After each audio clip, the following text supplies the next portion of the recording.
Welcome to Coffee with the Sarlos. We are your hosts of the show, Karen and Kelly Sarlo. Whether you're struggling with grief or you just need answers, we connect you with spirit to find relief, clarity, and direction in life. We can help you move forward.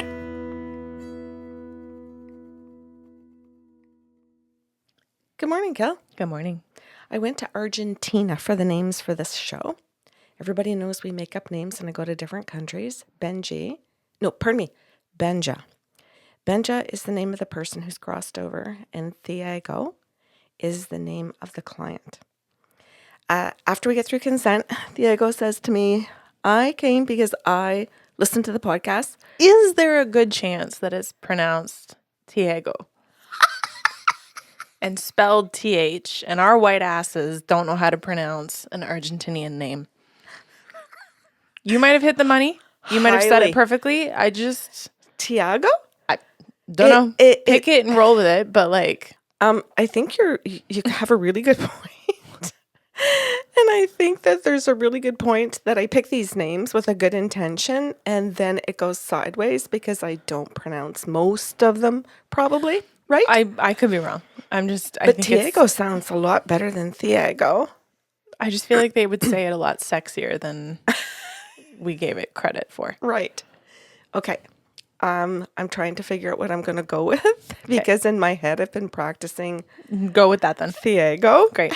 And I think it's totally wrong, but I think I'm going to stick with it. And the story is more important. It is. So hang in there with us. Okay. So Thiago says to me at the beginning, I've been watching the podcasts. I really want medium. There's certain things I really want. And I listen to that I can go open and sometimes my needs will be met and sometimes it won't. So I'm here knowing that I can take responsibility, and if I don't get my needs met, I can ask my questions. I hear you saying that. I can do that. So I'm going to start with open and just see what comes because I still am curious, and there still are so many needs, but I want to know what he knows. This is one of the reasons I'm here.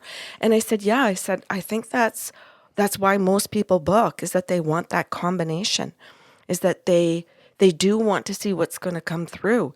And he said, and I've only got so much time booked. So I realized too that had I booked a 90-minute session with you, there's more likelihood I'd get my needs met if I've booked a shorter term that just time-wise is going to make sense. That how do you pick out of all the things I need? And he said, so I don't want to put the responsibility that you have to pick the right one because there's probably 5 or 6 things I really need. And I realize it's not reasonable to expect that from you. Yeah. So we sat through that and I said, thank you to him. And I said, okay, let's get started. And so I said to Benja, what is it that you want to do? And he says, well, first of all, he says, just get my energy. So Kelly, when you get distance, but you know that the person is family because you get that inner knowing that they're the inner circle of the biology of the inner family.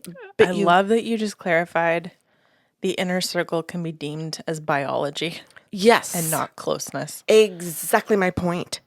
And so you know that there's this inner circle, so you know it's biological family. So you can say that and Thiago can say yes, okay, but then you feel distance even though they're the inner circle, which most people might think, well, if they're in the inner circle, aren't they close to you? Don't you feel the hell no, right? But it's something I had to figure out in developing these abilities and getting things wrong with some people and then going, oh, that doesn't hold true for everybody.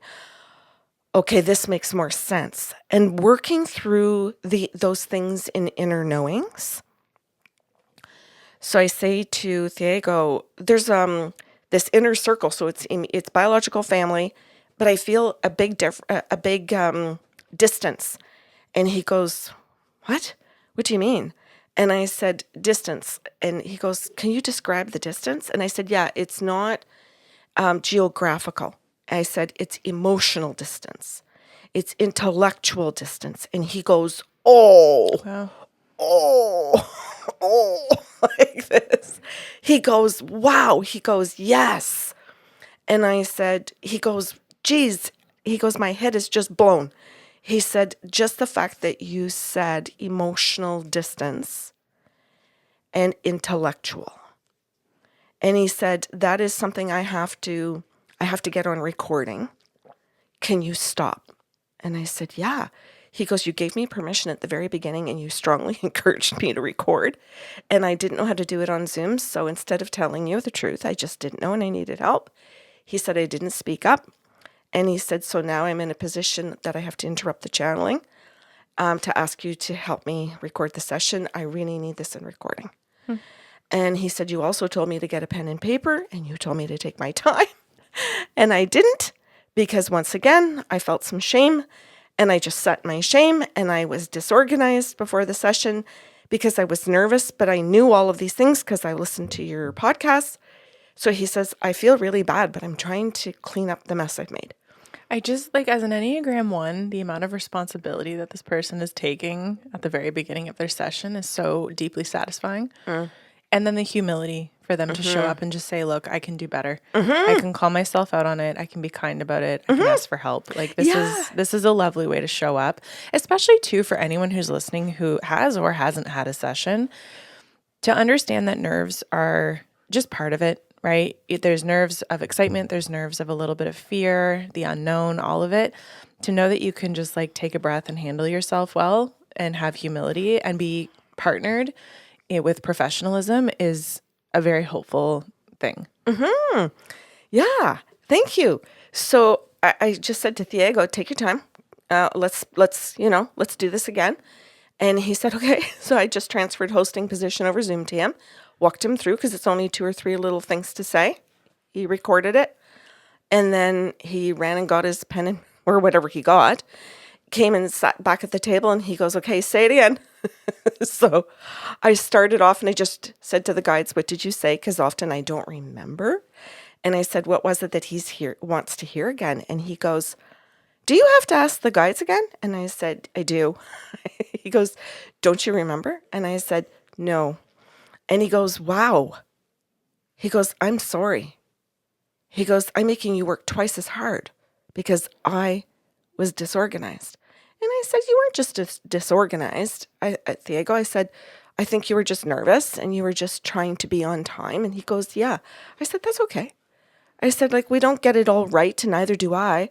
And I could be sitting here on my end, sitting in this little community in Northern Canada with my own nerves about doing a session for somebody and wanting to do a good job for them. And he goes, oh, I hadn't thought about that. You could have nerves too. And I said, yeah, I could too. And I said, so it's compassion. It's empathy for each other, right? And I said, that builds connection to each other. And I said, and that's what channeling is. It's connection. And I said, so this entire process is important because if I just got angry, I'm disconnecting. If I just went into my own ego, I'm disconnecting. So I'm disconnecting from you, and you are the one that holds all of the information for the session. And I said, it's not just connecting to the spirit guides or the dead people. It's connecting to the client. I have to connect to you. And he goes, okay. I didn't think of it that way. He goes, I just thought you were just talking to dead people.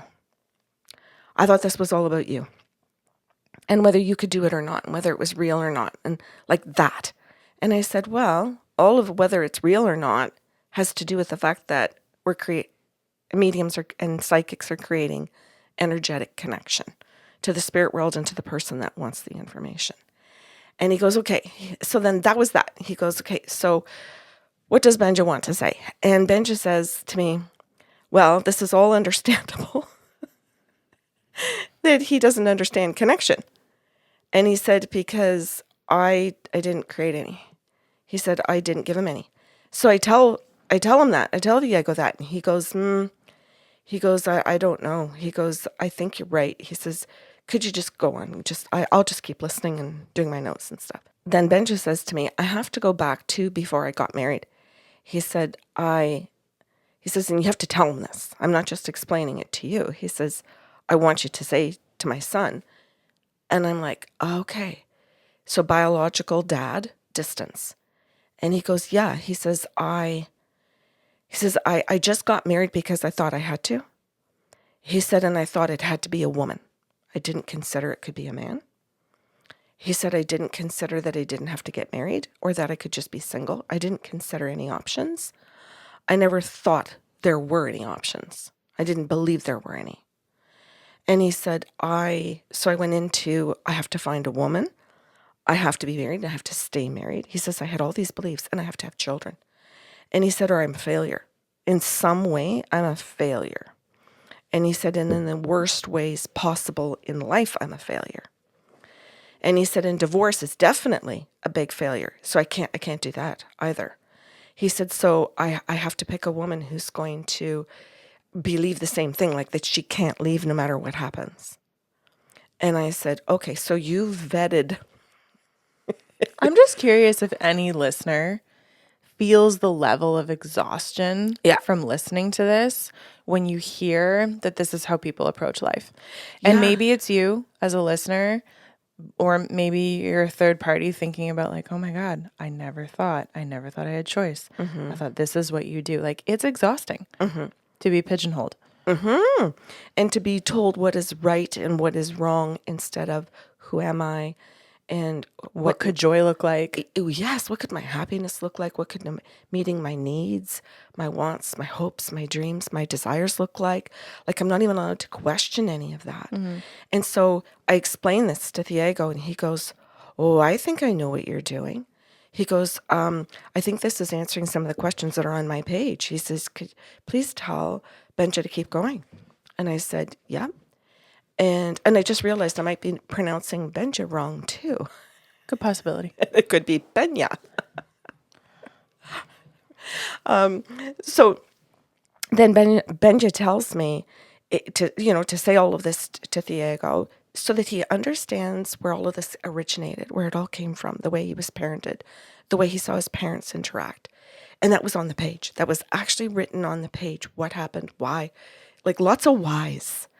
And then Benja says, so I went into the marriage and I went into dating, pardon me, and this is how I dated. This is how I saw the purpose of everything, what I was looking for in this person, the qualities, the obedience I wanted, the same commitment to marriage, but not to relationship. And it was like, oh, that's actually a really good way to word that. So when I say that to Diego, he goes, yes. He goes, that I get. He goes, because my dad would not leave, no matter what was going on, as like when my parents fought or what anything. He said it was always that my parents reiterated that you stay in a marriage, and I'm the one staying committed. So fucking noble. Yes. Like, so fucking stubborn. Yeah, like, I'm the one staying committed. I'm the one that's in this. I'm the one that's doing the work. But he wasn't doing any work. He was completely avoiding the work. But just because he was staying, to him, and doing anything, bare ass minimum, was doing so much work. Mm-hmm. And so when I say that to Diego, he goes, oh my God. He goes, that explains more of the things on my page that I wanted to know. Like, why he didn't support my mom. Like, why wasn't he there just for the regular things? Why couldn't he just pick up a effing dish and just put it right in the dishwasher? Why was it on the table? Like, why couldn't he do anything at all? Why was it the bare minimum? It was the bare minimum because he didn't want to be there, period. Mm-hmm. So the bare minimum feels like a mountain. It's also a protest. Yes. Right? Like, yeah, it does. You're right. There's a struggle to move the plate, and we can call it depression. But like, it literally is a protest of I don't actually want to be here, and I'm going to express it in all of the ways. Right. That I can't actually, to compensate for the ways that I can't actually express it. Right. Yeah. I hope that hits people between the eyes, by the way, right? Mm-hmm. If you're sitting here and you're like, why can't my partner, male or female, put their own dish away, pick up, and put the laundry that they dump next to the laundry hamper into the laundry hamper, maybe start seeing these things as little protests. Yeah. Like where you come in the door and you put your shoes, you just drop them where you take them off. And the shoe rack that you went to IKEA to get together with the kids maybe is sitting 2 feet right beside it, right? The shoe organizer. And like you said, it's the protest that there's something wrong and I'm not expressing my feelings. I'm angry, I'm sad, I'm confused. I don't know what I am. I need help. Like all of the things that you're saying that they can't say. And this is what Benja is saying to Diego, that I'm feeling all these things and I don't feel that I even know what it is. And so there's a struggle there too, Kelly, that, when his wife says, what's going on? When, what's happening? Like, why aren't you? Why do I have to ask you? Why do I have to tell you? Like, she's asking questions. She's not asking the right questions.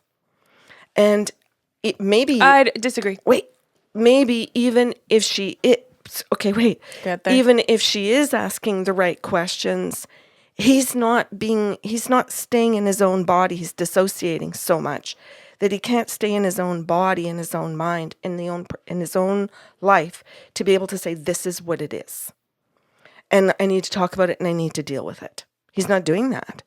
So then Benja shows me and explains to me how he wants to find activities where he can engage himself out of the house. So he starts to volunteer.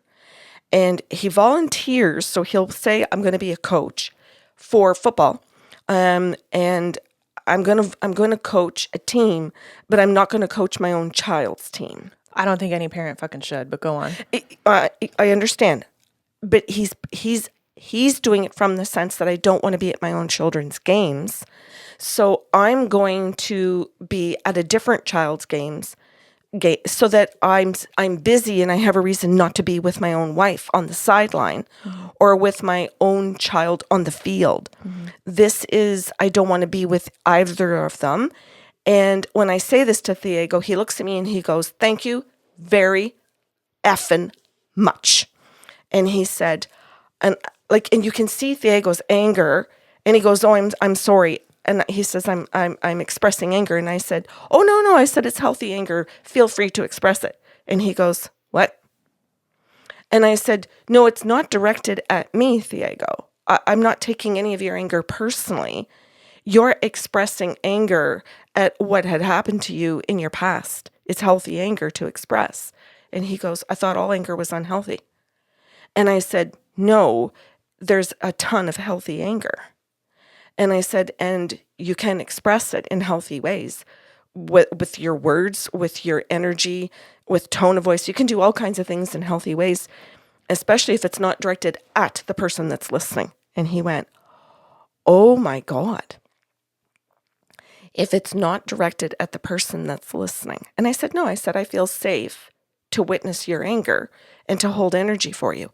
And he went, oh, I just don't think that I've ever had anybody in my life that's offered that. So this just feels really good. He goes, and it feels really weird. For anyone who's listening and is thinking that you can express your anger to someone else that you're not angry with, that can be a form of a healthy outlet. Anger can still be healthy and needs to be expressed to the person that you're actually angry with, if you're safe enough to do so. Because there are times and there are instances or relationships where that person will be a physical threat and you should not express your anger to them because it won't keep you safe. And that's why Diego was told by Benja that therapy was the best option in that, because that will always give you, I shouldn't say always, if you have a healthy therapist, they're going to give you that opportunity and hold that space for you with detachment. And they will give you the tools. They will hold you accountable when it's healthy. They'll tell you when you start to get unhealthy. They will set the boundaries and say, whoa, that's that, and they will then correct you so that you can get back on track to continue feeling it and expressing it. And I explained that from Benja to Diego, and he goes, Karen, if I weren't listening to your podcast, I wouldn't believe you had my dad. I wouldn't believe you for a hot minute. And he says, but because I've been going back and re-listening, and I couldn't get an appointment with you for over a year, that finally when I got in, he said, I'm at the point that I've listened to so many of the shows to understand that they've done their work, that I came here and I really believe fully ready to be able to hear this from my dad. And he said, so can you tell my dad that I'm really glad that he finally understands all of this, because man, it was painful to watch him. Man, it was painful to be his kid and to watch what he did to me and to my siblings and to my mom. And he said, and I still feel anger about it. And he said, so that's kind of messed. And I said, no, I said, it's healthy to feel more than one emotion at the same time. You can feel angry about all of it and sad and cry and be mad and sad and cry and be mad and then be relieved and happy. And then you could be grateful. And he goes, just that fast, eh? And I said, yes. And then you can learn to slow it down to process it more. Also, it's not linear. So when he says Yeah. that fast, it doesn't mean you're just done and over it. Correct. And then Kelly. And then Benja says to Diego, he says, I did a lot of things that were just all avoidance. And he said, you've got written down a list on a piece of paper, all kinds of things. Why did he do this? Why did he do that? And he goes, he's got like pages and pages of whys of all the things that I did or the things I didn't do. And I said, do you have an example of one that's on the page? And he goes, yeah. He says, I would go to a family event where finally we were all doing something together actually as a family, and we were going to like a birthday. And he said at, maybe my sister's house. And we'd get there and Diego would believe that, he's going to have time with me. And he was excited to actually be there with me. He'd hear there were games at the birthday party. He was excited to play the game with me. And then I made sure that I played with my sister or my brother-in-law or my nieces and nephews. I really added pain to everything, because even when I was actually with my family, I did things to still avoid participating and doing things with them. I avoided all the things that created connection, unless someone in my family pointed out and said, oh, do it with Diego. He said, like, unless someone kind of really put me on the spot, like where I had to really be confronted or like put in my place or challenged. He said, if I felt threatened, he said I would do it, but I would be so angry. So angry. I'd have like a rage inside. And that was one of Diego's questions. Like, why did I feel so much detachment, so much anger in my father, even when we were doing something fun together? That was one of the questions. And he goes, okay. So when I say all this to Diego, he ends up saying to me, this completely helps me understand. He says, but I didn't understand when I was writing my list how much all of this was all about one issue, that it all goes back to key things. He said, I thought my dad was going to have a reason that was about me. Oh my God. That I did this wrong. Yeah. That my mom did this. That my sister did this. That my brother was bad. That the fighting my brother and I did was what angered him. He said, I was looking for my dad to validate that it was my mom's fault, that she didn't work hard enough or try hard enough to love him, that she just didn't do something right. He said, and then of course, if I look at my list now, he says, I understand how much I'm blaming everybody else for my dad's behaviors. That's my whole thing. And he said, and of course, now that you're saying it, it makes sense that I'm blaming myself and I'm on that list, but I don't want to see that I'm blaming myself too. I'm avoiding taking responsibility. But now I'm understanding none of it was any of their responsibility, nor was it any of it mine. Okay, so let's break it down for people who don't understand.